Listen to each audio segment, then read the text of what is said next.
There is no other. 다른 신은 없다. 신명기 4장 39절 말미에 나온 말씀입니다. 사람들마다 제각기 종교를 갖고 있습니다. 배경 화면은 여러 가지 종교의 각자의 자기네들의 문양입니다. 종교 없음이라고 하는 종교를 갖고 있기도 하고 혹은 최소한 자기 자신을 믿습니다. 서점에 수많은 자기 개발서가 또 그것을 부추기곤 합니다. 돈 하는 배금주의가 그것이 종교가 된 사람들도 있고 또는 건강 목적의 명상을 통한 자아 찾기가 종교가 되는 경우도 아주 많이 있습니다. 자아의 본질은 무엇일까? 그것은 흙과 하나님의 호흡으로 만들어진 인간의 본질을 얘기하는 거죠. 본디 내 것은 없습니다. 흙도 하나님께서 만드신 것이고 하나님의 호흡은 애당초 하나님의 것입니다. 그렇기 때문에 자아의 본질은 비자아입니다. 중요한 부분이죠. 자꾸 내 것을 생각하는데 내 것은 원래 없는 것이죠. 하나님은 누구신가? 이념이 종교가 된 경우도 있었죠. 어떤 주의, 공산주의입니다. 그것이 인류의 역사에 큰 해악으로 되어서 정말 악영향을 남기기도 했습니다. 2024년도 우리 선택이 옳은 길로 이어지기를 간절히 바랍니다. 창조주 하나님과 온전한 관계를 갖는 길, 그것이 옳은 길이라고 우리가 얘기하는 것이죠. 모든 것의 주인이신 분을 중심으로 정상적인 관계를 갖는 그런 한 해가 되기를 간절히 바랍니다. 오늘 하나님은 누구신가, 그리고 하나님은 무슨 일을 하셨는가라는 질문을 안고 오늘 말씀을 함께 간략히 보도록 하겠습니다. 다른 신은 없다. 신명기 4장 4절부터 40절까지를 중심으로 봅니다. 하나님께 순종하는 건 왜 순종해야 하는가? 하나님은 누구신가? 그리고 하나님의 약속, 이 세 가지로 보겠습니다. 하나님께 순종을 왜 해야 되는가? 신명기 4장은 이렇게 시작합니다. 봤잖아. 너희 두 눈으로 똑똑히 봤지. 무엇을? 시딤에서 일어난 바알보온 사건. 이것이 무슨 사건이냐 하면 40년 광야길을 거의 끝낼 무렵에 또 모압 여인들을 만나게 됩니다. 이스라엘 백성들은 요단 동편에서 만난 이 모압 여인들과 행음하게 됩니다. 음행을 저지르게 되는 거죠. 그래서 그 음행을 저지를 때 또 많은 또 병이 또 같이 돌았는데 그것을 그냥 참다 못해서 그냥 보고 있을 수가 없어서 그 음행을 따라서 우상 숭배를 하고 그 모압 여인들이 숭배하는 또 바알보를 같이 섬기는 그런 모습을 보고 간음하는 제사장과 그 모압 여인을 그 현장에서 그 남녀를 살해한 사건이 벌어집니다. 그러므로 너는 내가 비누하스와 평화의 언약을 맺으려 한다고 말하여라. 그와 그 뒤를 잇는 자손에게 영원한 제사장 직분을 보장하는 언약을 세우겠다. 그는 나밖에 다른 신을 섬기는 것을 용납하지 않았고 그렇게 함으로써 이스라엘 자손의 죄를 속해 주었기 때문이다. 바로 비느하스가 간음 제사장을 살해하고 모든 재앙이 멈추게 되었습니다. 그렇기 때문에 이스라엘 자손의 죄를 속해 주었다라고 표현하게 되는 것이죠. 바로 이 사건에 이어서 그래서 민수기 마지막 사건으로 이제 남게 되는데 25장에 그리고 그 이어서 신명기가 등장하고 신명기에서 모세가 설명을 쭉 설교를 하는 겁니다. 하나님께 순종은 왜 해야 되는가? 하나님은 말씀이기 때문에 그렇다는 거죠. 법도와 규례라는 단어를 사용합니다만 오늘날 우리말로 하면 말씀이다라고 표현할 수 있습니다. 말씀에 순종하는 것이다. 타민족들이 그 위대함에 감탄할 것이다. 하나님의 말씀에 대해서. 왜냐하면 말씀이 지혜와 통찰력을 주기 때문에 다른 민족들이 야 정말 감탄하게 된다는 거죠. 하나님은 말씀으로 우리에게 가까이 오신다. 기도할 때마다 우리에게 가까이 오신다. 그 말씀을 후손들에게 가르치라. 그래서 너희 당대뿐만 아니라 대대손손 하나님 말씀 중심으로 살아가도록 해라. 라는 말씀이죠. 그 말씀의 핵심은 바로 우상 숭배를 금지하는 거다. 우상 숭배 금지. 십계명의 서론이라고도 볼 수 있는 이 신명기 4장에서 5장부터 시작되는 십계명에 먼저 이 프렐루드 전주곡을 올리는 거죠. 피조물 우상화를 금지합니다. 이 정도는 우리도 알고 있죠. 생물을 뭐 천체 이런 걸 우상시하는 것을 금지한다. 이 정도는 알고 있지만 오늘날 사회는 훨씬 다변화되고 또 여러 가지 것들이 등장하면서 그것들에 끌려 절하거나 하나님께 주신 것들을 숭배하는 일이 없도록 하라 는 피조 세계에 속한 모든 것을 다 얘기합니다. 역시 중요한 부분이죠.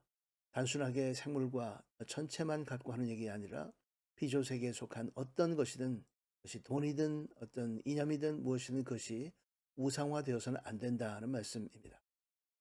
정체성을 기억하라. 우리의 정체성은 무엇인가? 하나님께서 부르셨다. 이스라엘 백성들을 부르신 것처럼 우리 각 성도들은 하나님께서 부르심으로 하나님과 관계를 맺게 되었습니다.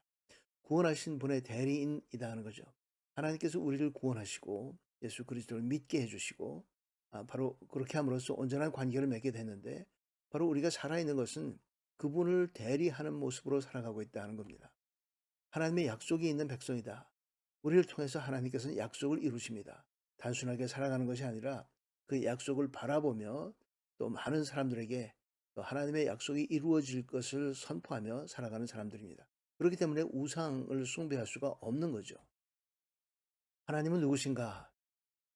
하나님의 특성입니다. 살라버리는 불입니다. 무시무시하죠. 배경 그림인데요. 그래서 악은 나름대로 확대, 나무라는 나름입니다. 확대 발전하다가 결국 멸망합니다. 그런데 문제는 멸망하고 나서도 또 그 악을 또 계속하는 겁니다. 이스라엘 백성들이 그랬었죠. 살라버리는 불이다. 그렇기 때문에 살라버려서 아주 없애버린다는 말씀입니다. 두 개의 불이 등장합니다. 살라버리는 불 말고도 하나님께서 불 속에서 말씀하셨습니다. 모세를 만날 때 불 붙는 가시떨기 나무를 보면서 그 불 속에서 말씀하셨고, 또 호렙산에서 하나님께서 십계명을 주실 때 불 가운데서 말씀하셨습니다. 자, 질투하시는 분이다. 하나님의 사랑은 다른 것에 우리가 눈길을 주도록 허락하지 않고, 사랑은 독점적이어서 우리와의 관계를 우리만 바라보고 계신다는 말씀이죠. 얼마나 감사한지 모르겠습니다. 하나님의 끊을 수 없는 사랑, 천하무적에 우리 자신들은 모두 이 질투하시는 분, 독점적으로 우리를 사랑하시기 때문에 가능한 일들입니다. 긍휼이 많으신 분입니다. 은혜를 베푸신다 거죠.